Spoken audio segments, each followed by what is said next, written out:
अस्सलाम वालेकुम स्टूडेंट्स। आज हम 9th क्लास की न्यू बुक का चैप्टर नंबर 3 हदीस नबी सल्लल्लाहु अलैहि वसल्लम बाब अव्वल कुरान मजीद और हदीस नबी सल्लल्लाहु अलैहि वसल्लम का तीसरा हिस्सा देखेंगे, हदीस नबी सल्लल्लाहु अलैहि वसल्लम।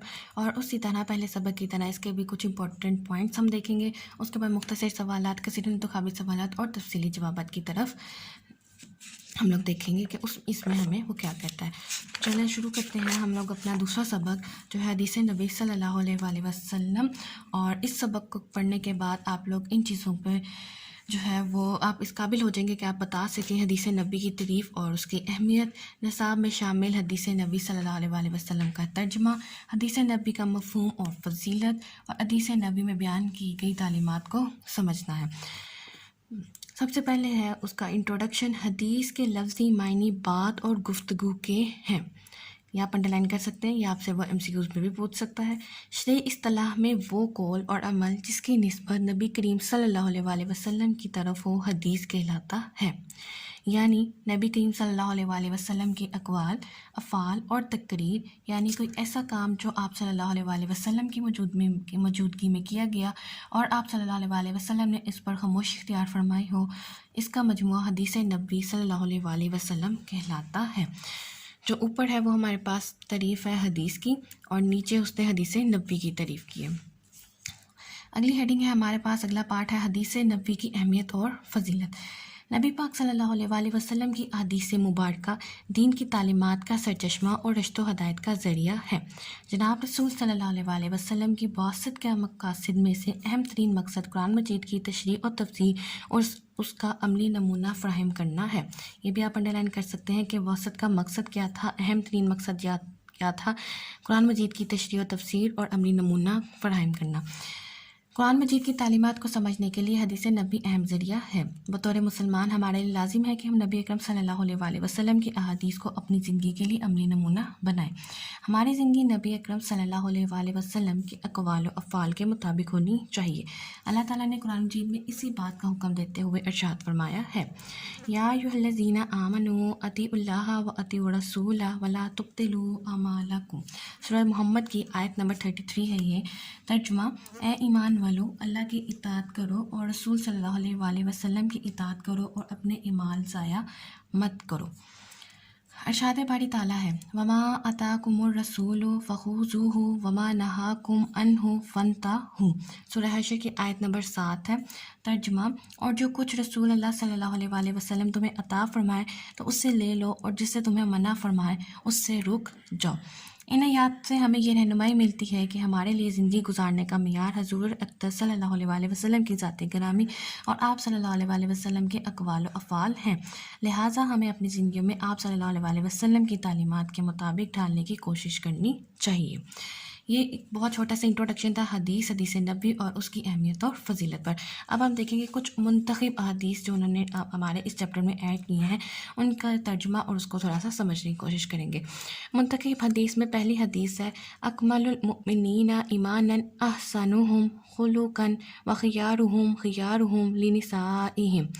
तर्जुमा इसका ये है, मोमिनों में से कामिल तरीन ईमान वाला वो है जो अपने अखलाक में बेहतरीन है और उनमें सबसे बेहतर वो है जो अपनी बीवियों के लिए बेहतर है। तो ये हदीस किसके लिए है? इखलाक और अपनी बीवियों के साथ भलाई करने के लिए। दूसरी हदीस है, मल्लम यरहम सगीरना व यअरिफ हक्का कबीरिना फलैसा मिन्ना। तर्जुमा ये है, जो हमारे छोटों पर रहम नहीं करता और हमारे बड़ों का हक नहीं पहुंचाता वो हम में से नहीं। इसमें हजूर पाक सल्लल्लाहु अलैहि वसल्लम ने छोटों पर रहम करने और बड़ों का हक के बारे में उन्होंने बयान किया है। तीसरी हदीस जो है वो सुनन इब्न माजा की 2144 हदीस है और इसका तर्जुमा है कि ए लोगों, अल्लाह से डरो। अय्युहन्नासुत्तकुल्लाह व अजमिलू फित्तलबी फ़इन्न नफ्सन लन तमूता हत्ता तस्तवी फ़िया रिज़्क़हा व इन अब्ता अनहा फत्तकुल्लाह वजमिलू फित्तलबी खुज़ू मा हल्ला वदाउ मा हरुमा।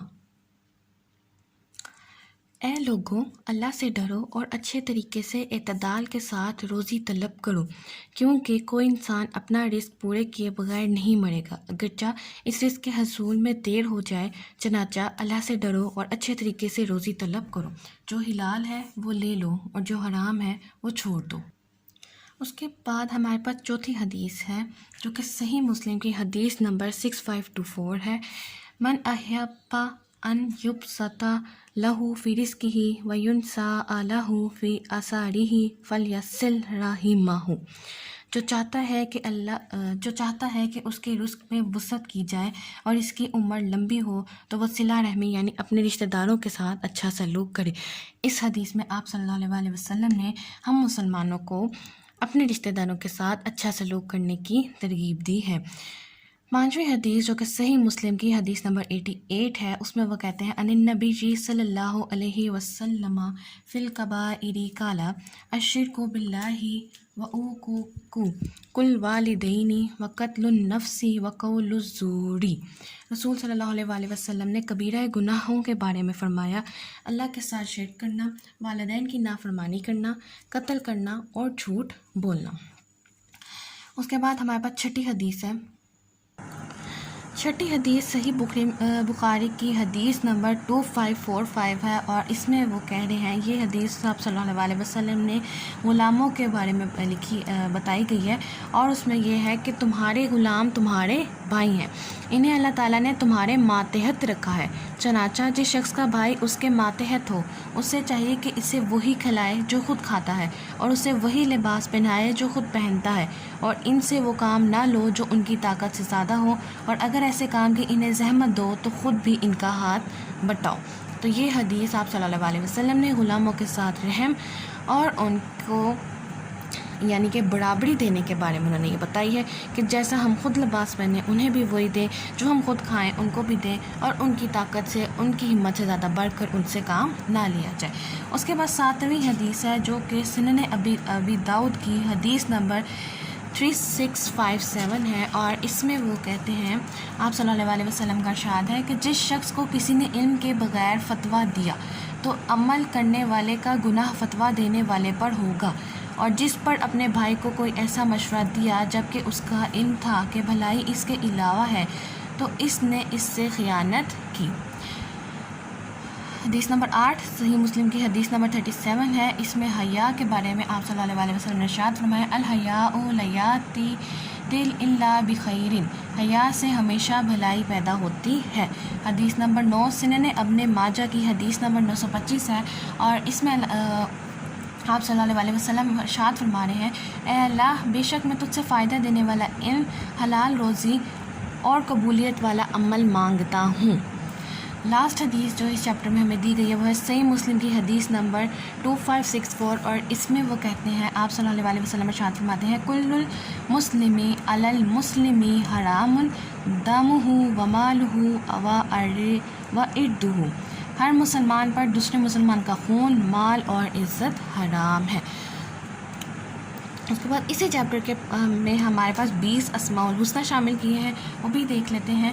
الرحمن کا مطلب ہے نہایت مہربان، المالک بادشاہ، السلام سلامتی دینے والا، المہیمن حفاظت فرمانے والا، الجبار بہت زبردست، الخالق پیدا کرنے والا خالق، المصور شکل و صورت عطا کرنے والا، القہار سب پر غالب، الرزاق بہت رزق دینے والا، العلیم بہت جاننے والا، الرحیم ہمیشہ رحم فرمانے والا، القدوس ہر عیب سے پاک، المومن امان بخشنے والا، العزیز عزت اور غلبے والا، المتکبر بہت بڑائی والا، الباری عدم سے وجود میں لانے والا، الغفار بہت بخشنے والا، الوہاب بہت عطا فرمانے والا، الفتاح بڑا مشکل کشا، القابض روزی تنگ کرنے والا۔ تو اسٹوڈنٹ یہ جو اسماء الحسنی ہے یہ وہ آپ سے ایم سی کیوز یا شارٹ کوسچن میں پوچھ سکتا ہے، اس کا میننگ ہی پوچھ سکتا ہے اور میننگ ہی اس کا ایم سی کیو بنتا ہے۔ اسٹوڈنٹس یہ چیپٹر تھا بالکل ایک چھوٹا سا، جس میں جو اہم چیزیں تھیں وہ حدیث کی تعریف، حدیث نبی کی تعریف اور اس کی اہمیت اور فضیلت ہے۔ اور اب دیکھتے ہیں کثیر انتخابی سوالات، اور پہلا ہے درست جواب کا انتخاب کریں۔ کوئی ایسا کام جو نبی پاک صلی اللہ علیہ وسلم کے سامنے کیا گیا اور آپ نے خاموشی اختیار کی ہو کہلاتا ہے؟ اس کا درست جواب ہے تقریب، آپشن جیم तकरीर कहलाता है। सेकंड MCQ में वो हमें कहता है कुरान मजीद की तौज़ीह और तशरीह का पहला अमली माखिज़ है। पहला अमली माखिज़ क्या होगा? हदीस नबवी सल्लल्लाहु अलैहि वसल्लम, अमले अहले बैत, अमले सहाबा कराम या फिर अमले ताबईन। तो इसका जो दुरुस्त जवाब है वो है हदीस नबवी सल्लल्लाहु अलैहि वसल्लम।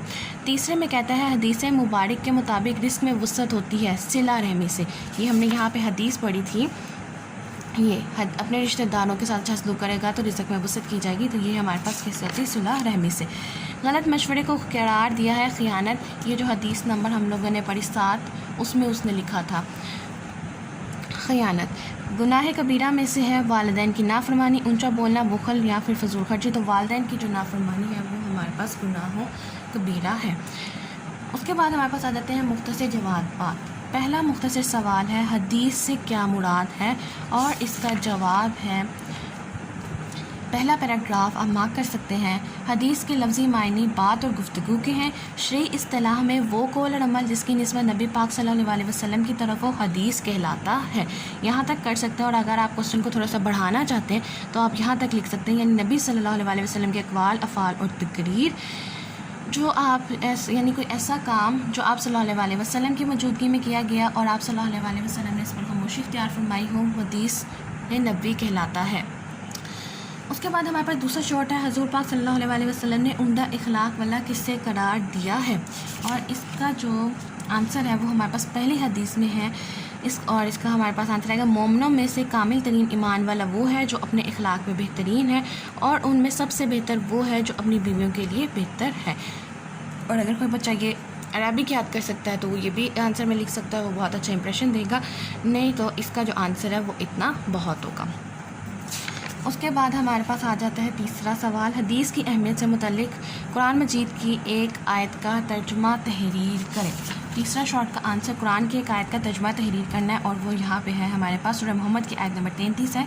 ए ईमान वालो, अल्लाह की इताअत करो और रसूल अल्लाह सल्लल्लाहु अलैहि वसल्लम की इताअत करो और अपने ईमाल ज़ाया मत करो। तो ये हमारे पास इसकी पहला एक ये आयत आ जाती है। और अगर हम क्वेश्चन बढ़ाना चाहते हैं तो हम लोग ये आयत भी इसमें शामिल कर सकते हैं। सूरह हशर की आयत नंबर 7 है, और जो कुछ रसूल अल्लाह सल्लल्लाहु अलैहि वसल्लम तुम्हें अता फरमाएँ तो उससे ले लो, और जिससे तुम्हें मना फरमाएँ उससे रुक जाओ। ये भी इसका आंसर हमारे पास यहाँ तक ऐड किया जा सकता है। अगर कुछ बच्चे इतना ज़्यादा लंबा याद नहीं कर सकते तो वो एक आयत लिख सकते हैं, और अगर आप अरबिक लिखते हैं तो वो बहुत अच्छा इम्पैक्ट देगा। लेकिन मैं अरबिक लिखना कंपल्सरी नहीं कह रही, अगर जो लिख सकता है वो बहुत अच्छी बात है, वो ज़रूर ट्राई करे, और जो नहीं कर सकता, उसको नहीं लिखना आता या मुश्किल लगता है याद करना, वो फिर तर्जुमा लिख सकता है विद प्रॉपर प्रेजेंटेशन। चौथा सवाल है नबी करीम सल्लल्लाहु अलैहि वसल्लम ने गलत फतवा देने की किस तरह मज़म्मत फरमाई है। गलत फतवा देने की किस तरह मज़म्मत फरमाई है शॉर्ट, और इसका जो आंसर है वो हदीस नंबर 7 है, सुनन अबी दाऊद की हदीस नंबर 3657, और उसका तर्जुमा है हमारे पास जिस शख्स को किसी ने इल्म के बगैर फतवा दिया तो अमल करने वाले का गुनाह फतवा देने वाले पर होगा, और जिसने अपने भाई को कोई ऐसा मशवरा दिया जबकि इसे इल्म था कि भलाई इसके अलावा है तो उसने इससे खियानत की। ये हमारे पास इसका जवाब आ जाता है। लास्ट शॉर्ट है इसके हलाल से मुतल्लिक़ हुज़ूर पाक सल्लल्लाहु अलैहि वसल्लम ने क्या इरशाद फरमाया है, और पांचवें सवाल का हमारे पास जवाब है रिज़्क़े हिलाल, और इसका जवाब है हमारे पास ए लोगों अल्लाह से डरो और अच्छे तरीके से इत्तदाल के साथ रोज़ी तलब करो, क्योंकि कोई इंसान अपना रिज़्क़ पूरा किए बगैर नहीं मरेगा, अगरचे इस रिज़्क़ के हसूल में देर हो जाए। चनाचा अल्लाह से डरो और अच्छे तरीके से रोज़ी तलब करो, जो हिलाल है वो ले लो और जो हराम है वो छोड़ दो। तो स्टूडेंट्स ये हमारे पास थे मुख्तसर सवालात, 5 मुख्तसर सवालात थे और बहुत आसान सवालात थे जो हम लोगों ने देखे हैं। लास्ट पे उसने एक तफसीली जवाब हमसे पूछा है हदीस नबी की ज़रूरत और अहमियत तहरीर करें, और इसका जो ये लॉन्ग आंसर है वो ये पूरा पैराग्राफ हमारे पास इसका लॉन्ग आंसर आएगा, जिसमें उसमें सारी अहमियत और फजीलत लिखी हुई है कुरान की रोशनी में भी। اور اگر ہم اپنے کوشچن کو بہت اچھا بنانا چاہتے ہیں اور ایک اچھا اور پراپر پریزنٹیشن کے ساتھ بنانا چاہتے ہیں تو ہم پہلے حدیث کی تعریف لکھ سکتے ہیں، حدیث نبی کی لکھ سکتے ہیں، حدیث نبی کی اہمیت اور فضیلت لکھ سکتے ہیں. پھر ہم ہیڈنگ دے سکتے ہیں کہ حدیث نبی کی اہمیت اور فضیلت قرآن کی روشنی میں وہ لکھ سکتے ہیں. اور اینڈ پہ ہم لوگ حاصل کلام لکھ کے اپنے کوشچن کو ایک اچھا لک دے سکتے ہیں، ایک اچھا امپریشن ڈال سکتا ہے وہ. اور یعنی کہ بالکل سیدھا پیراگراف کی فارم میں لکھنے سے جو ہے وہ بہتر ہے کہ آپ تھوڑی سی آپ اس میں ہیڈنگس کریٹ کر کے تھوڑی سی کریٹیوٹی اپنے آنسر میں لے کے آ سکتے ہیں، اور وہ آپ کو ایگزامینر پہ بھی ایک اچھا امپریشن ڈال سکتا ہے. تو جو ہمارے پاس تفصیلی جواب ہے اس کا آنسر ہمارے پاس یہاں سے آئے گا. حدیث نبی کی اہمیت اور فضیلت ہم ہیڈنگ دیں گے. اس کے بعد ہم لکھیں گے نبی پاک صلی اللہ علیہ وسلم کی حدیث مبارکہ دین کی تعلیمات کا سرچشمہ اور رشد ہدایت کا ذریعہ ہے. جناب رسول اللہ صلی اللہ علیہ وسلم کی بعثت کے مقاصد میں سے اہم ترین مقصد قرآن مجید کی تفسیر و تشریح اور اس کا عملی نمونہ فراہم کرنا ہے. قرآن مجید کی تعلیمات کو سمجھنے کے لیے حدیث نبی اہم ذریعہ ہے. بطور مسلمان ہمارے لیے لازم ہے کہ ہم نبی اکرم صلی اللہ علیہ وسلم کی حدیث کو اپنی زندگی میں عملی نمونہ بنائیں. ہماری زندگی میں نبی اکرم صلی اللہ علیہ وسلم کے اقوال و افعال کے مطابق ہونی چاہیے. اور اللہ تعالیٰ نے قرآن مجید میں اسی بات کا حکم دیا ہے. اور آپ یہ دونوں آیات لکھیں گے اور اس کے بعد ہمارے پاس آئے گا کہ ان آیات سے ہمیں یہ رہنمائی ملتی ہے کہ ہمارے لیے زندگی گزارنے کا معیار حضور اقدس صلی اللہ علیہ وسلم کی ذات گرامی اور آپ صلی اللہ علیہ وسلم کے اقوال و افعال ہیں. لہٰذا ہمیں اپنی زندگی میں آپ صلی اللہ علیہ وسلم کی تعلیمات کے مطابق ڈھالنے کی کوشش کرنی چاہیے. تو اسٹوڈنٹس آج ہم لوگوں نے سیکنڈ چیپٹر دیکھا حدیث نبی صلی اللہ علیہ وسلم، اور بہت آسان چیپٹر تھا. اور ان کیس اگر آپ کو کوئی چیز سمجھ نہیں آ رہی یا کوئی جواب نہیں یا کسی سوال میں آپ کو مسئلہ آ رہا ہے تو آپ مجھ سے پوچھ سکتے ہیں. اور لاسٹ میں صرف ایک ریکویسٹ ہے آپ سب سے کہ کائنڈلی پلیز چینل کو سبسکرائب کر دیں اور یہ ویڈیو اپنے فرینڈس کے ساتھ بھی شیئر کیجیے. Thank you.